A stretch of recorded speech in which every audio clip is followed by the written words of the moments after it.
চলো আজ আরও একটা ইয়াররিংস কালার্স মেকিং ভিডিও নিয়ে তোমাদের কাছে চলে এসেছি।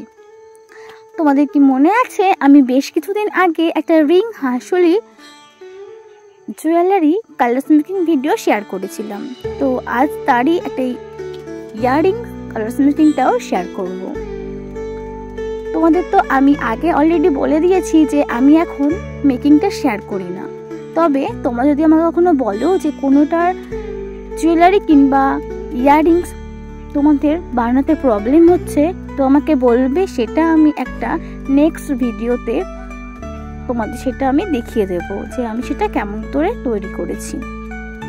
আর হ্যাঁ, এটা কিন্তু খুবই সিম্পল একটা কাজ ছিল। তোমরা তো দেখেছো গয়নাটা, আমি যেসব গয়নাগুলো তৈরি করি সবকটা কিন্তু ইয়াররিং। তোমরা আমার জুয়েলারি দেখেই বুঝতে পারবে যে ইয়াররিংটা কেমন হবে।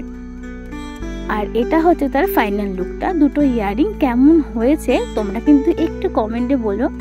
আবারও খুব তাড়াতাড়ি দেখা হচ্ছে নেক্সট একটা ভিডিওতে। ততক্ষণ কিন্তু সবাই ভালো থেকো, সুস্থ থেকো। Bye bye.